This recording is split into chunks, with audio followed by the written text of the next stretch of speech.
Guys, we are at the Massachusetts Museum of Contemporary Art. Probably the most unique location for a roller coaster ever. Putting a museum on Coaster Dash seems so strange, but it's because this is the only location in the world with a coaster inside of a museum. It's so interesting. I've wanted to do this for a while because this is one of the rarest roller coaster rides literally ever. Only one person can ride every hour. So in this ride's entire history, it's only here for a certain amount of time. Only about 2,000 people are ever going to be able to do it. We scored reservations a while ago. The weather, I mean, as you can see, it's frigidly cold. And we have Sam, Wooden Warrior Girl's back. It's so cold. Like the feels like temperature, what, like 8 degrees or yeah, I think it went down to 3. It's somewhere in the single digits. It's crazy. But the coaster is indoors, of course, so it works. So after the Florida trip that you guys know about, we flew up to this area because obviously she lives in Connecticut, but also Mass MoCA is not very far away from you. This drive was like 2.5 hours. Yeah, it wasn't that bad. It's so weird that this just happens to be here. This is such a unique thing. It's a very famous art museum, so in addition to the coaster, the whole experience should be really enjoyable. But yeah, let's head in and ride the only roller coaster in a museum on the planet. Do the honors. Oh shoot, this is so cool. It's a whole exhibit. The creator of this exhibit, E.J. Hill, he's an artist, also a roller coaster enthusiast, and he wanted only one person to be able to ride each hour to give a little bit of a more personalized experience. It's more of a show, if you will. Every time a roller coaster car goes around, just fits that one person and everyone claps at the end. So the layout was designed by him, but the actual track was built by Skyline Attractions and is their first Pescetti Bowl coaster. As you can see here, rather than a conventional lift hill, they have to winch it up every time someone rides. And this thing is so slow. I'm gonna time it and see how long it takes, but I think it's gonna be a couple minutes for sure. 1 minute 40 seconds. Honestly, faster than I expected. This is so crazy. It's like in a warehouse. It feels like a place you shouldn't be in, you know? It feels like, yeah, it feels like I shouldn't be here. It's so quiet. I also love how in between cycles, you can get right up close to this thing. You can even reach out, touch it. Super cool personal experience, which you don't really get anywhere else. It's crazy because it's so warm in this building, of course, but then you look outside, you'd never believe it looks like that outside. Like getting to ride a roller coaster in this region of the country and it's this cold outside is crazy. This portion of the exhibit talks a little bit more about the history of E.J. Hill and his love for roller coasters, as well as the history of roller coasters themselves. And this model, it was done kind of to resemble a backyard roller coaster, which is why you have the wood support structure. As we read more about E.J. Hill, I love what he says here. Roller coasters are the only like architectural form designed solely for delight. Like that is true. It's a very, very cool thing. It's part of why I love them so much. Like amusement parks are literally just a place where everyone can come together and have a fun time.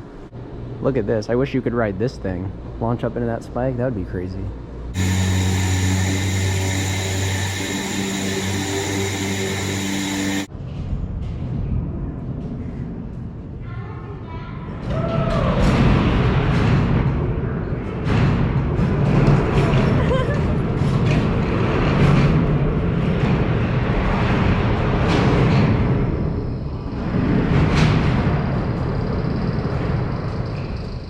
So I just got off of the roller coaster, and before I actually talk about what it was like to ride it, I do just want to show you that in between rides, like you can get right up close to the track. Like where else can you get so close to coaster track? Like you could even like touch it. It's just completely ridiculous.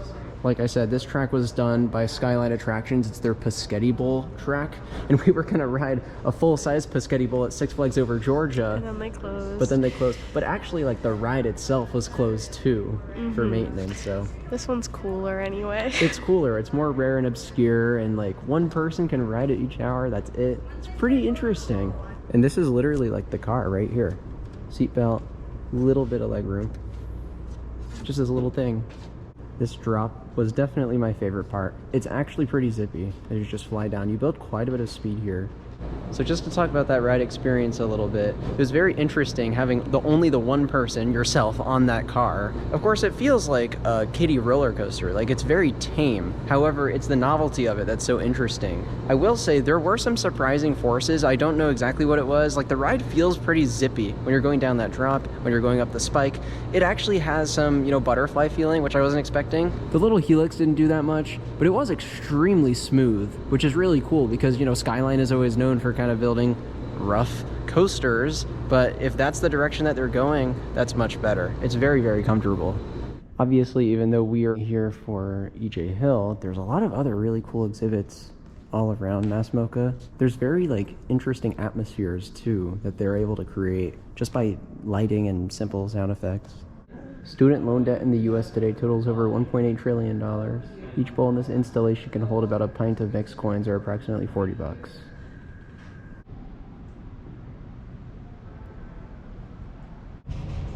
Alright, there goes Sam right now. Down the drop. It's actually a really fun ride for what it is.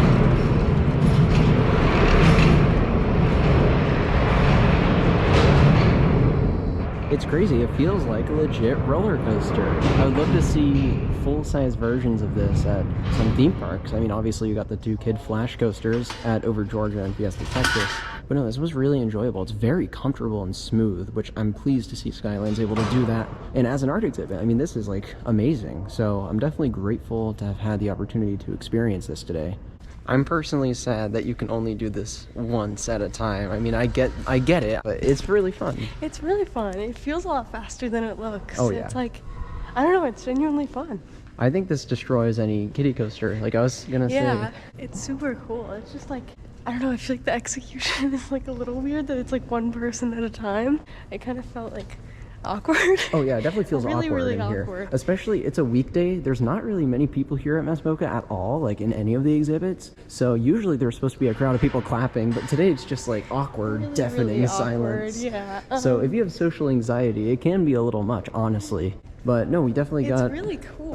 it's a very cool experience that we had. What was your favorite part of the actual coaster itself? I know Oh, it's like the tame, drop. but The drop is really fun. And The drop is You awesome. actually gain a lot of speed. you do. Like you get some butterflies in your Going stomach. backwards is fun. Yeah, I like going backwards. I wish you went a little bit more backwards. Yeah. But hey, I mean, overall, it was a fun visit. Short visit for sure. But Mass MoCA, super unique that we got to do. The most unique credit stop And a rarest. roller coaster enthusiast could experience. Yeah. So a little bit of a short vlog today, but I hope you guys enjoyed that one. I certainly had a lot of fun. Thank you all so much for watching, and I'll see you very soon. Bye, guys. I'm gonna be real with y'all. I'm extending the video a couple seconds just so I can include mid-roll ads. That's it. What is this music you're always listening to? Come on, let us in. Okay, I like this. Let's put it on, huh? Here we go.